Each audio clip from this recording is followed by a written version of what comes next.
افرأیتم الماء الذی تشربون اانتم انزلتموه من المزن ام نحن المنزلون، تم بادلوں سے اتارتے ہو کہ ہم اس کو اتارنے والے۔ اس کے بعد اللہ کہتے ہیں میٹھا پانی، صاف ستھرا پانی تم کو ملتا ہے جس کو ماء فرات کہا جاتا ہے، تم اس پانی کو پیتے ہو، کبھی سوچتے ہو کہ کس کی طرف سے یہ نعمت ملی ہے؟ اگر وہ اللہ تمہاری ناشکری کی وجہ سے، ناقدری کی وجہ سے اللہ اگر اس کو کھارا بنا دیں، نمکین بنا دیں، تو کیا تم لوگ اللہ کا شکر نہیں ادا کرو گے؟ ہم لوگ تو جس علاقے میں رہتے ہیں سب میٹھا پانی، لیکن جنوب کے علاقے میں جائیے، تمل ناڈو ہے، کرناٹک ہے، مہاراشٹر کا بھی بعض علاقہ ہے، تو وہاں میٹھا پانی الگ ہے، کھارا پانی الگ ہے۔ یہ پینے کے لیے ہے، یہ دوسری ضرورتوں کے لیے، لیکن یہاں تو سارا پانی میٹھا ہے۔ اور اللہ جگہ کہتے ہیں کہ دیکھو میں نے دو طرح کا پانی دیا، وَهُوَ الَّذِي مَرَجَ الْبَحْرَيْنِ، کہ ہم نے دو طرح کا سمندر بنایا، ایک کا پانی میٹھا ہوتا ہے، ایک کا پانی کھارا ہوتا ہے، اور کبھی کبھی ہم دونوں کو ملاتے ہیں، لیکن دونوں پانی اپنی خاصیت کے ساتھ باقی رہتے ہیں۔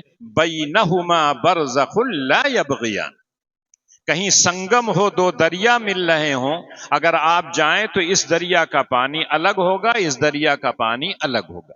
قرآن نے 1400 سال پہلے کہا تھا، آج کے سائنسدانوں نے تحقیق کر کے کہا کہ بالکل صحیح بات ہے، اگر ہم کو یہ بات پہلے معلوم ہو گئی ہوتی تو کئی سال کی محنت ہماری بچ گئی ہوتی۔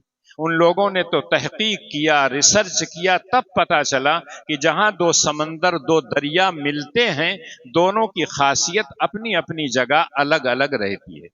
تو پتہ یہ چلا کہ اللہ جل شانہ نے اس پانی کو تمام چیزوں کی حیات کا ذریعہ، اس کے تحفظ کا ذریعہ، اس کی بقا کا ذریعہ بنایا۔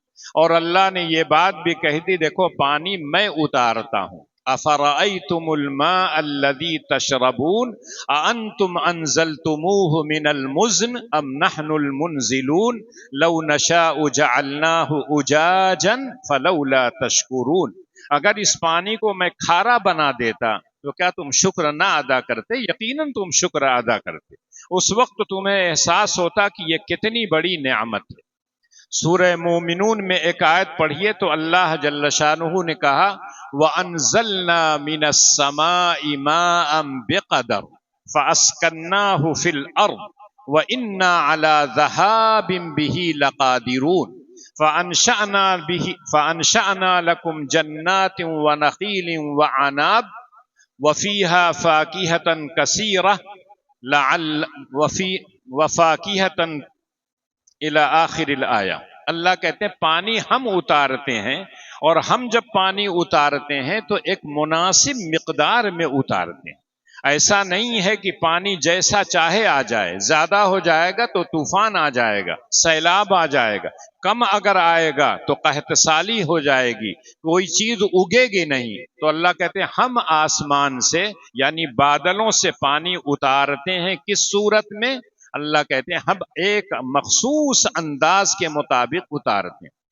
کہیں پانی جب بارش زیادہ ہو جاتی ہے اس علاقے میں پانی زیادہ ہو جاتا ہے، دوسرے علاقے میں پانی کم ہو جاتا ہے۔ بمبئی میں بارش شروع ہوئی، دو ہی بارش میں پتہ چلا کہ بمبئی ڈوب رہا، اور دوسرے جو علاقے ہیں وہاں پانی کے لیے ترس رہے تھے، شدید گرمی پڑ رہی تھی، جانور پریشان، انسان پریشان۔ اللہ نے تھوڑی سی بارش اتار دی تو سب لوگوں کو سکون اور راحت مل گئی۔ تو اللہ کہتے ہیں وَأَنزَلْنَا مِنَ السَّمَاءِ مَاءً بِقَدَرٍ فَأَسْكَنَّاهُ فِي الْأَرْضِ وَإِنَّا عَلَى ذَهَابٍ بِهِ لَقَادِرُونَ۔ بارش تو خود نعمت ہے، اور بارش کا جو نظام اللہ نے بنایا ہے وہ عجیب و غریب ہے، اتنا مستحکم نظام ہے کہ وہ نظام کوئی اور آدمی بنا نہیں سکتا ہے۔ آج کل بارش ہو رہی ہے، دیکھا ہوگا جب بارش ہوتی ہے تو باہر نہیں نکل سکتے، کوئی چیز پھیلا نہیں سکتے، جانور اگر ہے اس کو چرانے کے لیے نہیں لے جا سکتے، ساری چیزیں ٹھپ ہو جاتی۔ لیکن اللہ نے عجیب و غریب نظام بنایا ہے۔ ایک موسم میں بارش ہوتی ہے، اتنی زیادہ ہو جاتی ہے کہ پھر پورے موسم میں وہ بارش کام آتی ہے۔ وَأَنزَلْنَا مِنَ السَّمَاءِ بِقَدَرٍ، لیکن وہ پانی کیسے ہم انتظام کرتے ہیں؟ اگر آج انسان سے کہا جائے کہ جتنا تمہیں ایک دن کے لیے پانی چاہیے اتنا تم اکٹھا کر لو، روز ہم برسائیں گے، روز اکٹھا کر لو۔ ہو سکتا ہے کہ ایک عام آدمی سوچے کہ آج کپڑا دھلنا ہے، آج نہانا ہے، آج یہ کام کرنا ہے، گھر میں عورتیں سوچے برتن دھلنا ہے، فلاں مکان دھلنا ہے، پانی کچھ زیادہ لے لو۔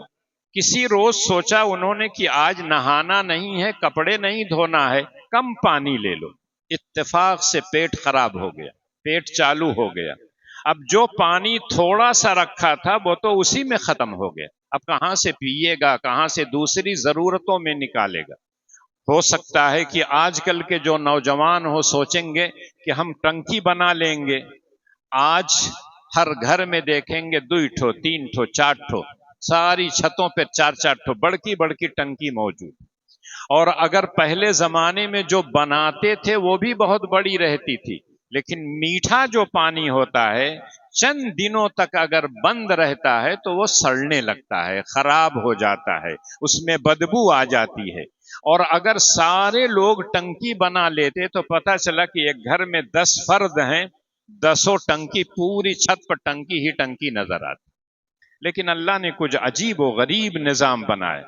بارش جب ہوتی ہے تو سب سے پہلے پہاڑ کی چوٹیوں پر بارش کے قطرات اور پانی اترتے، اور وہ پانی کچھ وہاں جم جاتے ہیں برف کی شکل میں، کچھ پانی پہاڑ کی رگوں کے ذریعے سے نیچے آ جاتے ہیں جھرنے کی شکل میں، جھیل کی شکل میں، چشمے کی شکل میں، اور کچھ پانی زمین کے اوپر رہتے ہیں اور کچھ پانی زمین کے نیچے چلے جاتے ہیں۔ اب اگر دیکھیے تو یہ قدرت کا نظام ہے، یہ ہمارا بنایا ہوا نظام نہیں ہے۔ اللہ نے اتنی بلندی پر پہاڑ کی چوٹیوں پر اس پانی کو برف کی شکل میں جما دیا، نہ وہاں کوئی پرندہ پہنچ پاتا ہے، نہ انسان وہاں نجاستوں کو لے کے جا سکتا ہے، وہ جم جاتا ہے، پھر پگھل پگھل کر پہاڑ کی رگوں کی ذریعے سے اس علاقے میں آتا ہے جو پہاڑی علاقہ ہے، پھر اس کے ذریعے سے دوسرے علاقے میں جاتا ہے۔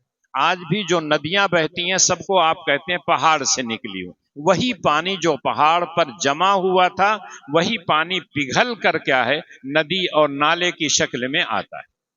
کچھ پانی اللہ جل شانہ زمین کے اوپر رکھ دیتے ہیں، تالاب ہے، ندی ہے، نہر ہے، اس میں رہتے ہیں۔ اب وہ پانی اوپر جو رہتا ہے اس سے کھیتیاں سیراب کرتے ہیں، اپنے جانوروں کو پلاتے ہیں، اور اس کے بعد جو پانی زمین کے اندر چلا جاتا ہے، اب زمین کی گندگیاں اس کے اندر نہیں جاتی، بہت تہ میں اللہ تعالیٰ اس پانی کو بھیج دیتے ہیں، اور پھر آپ مختلف زمانے میں مختلف ذرائع سے اس پانی کو نکال کر استعمال کرتے ہیں۔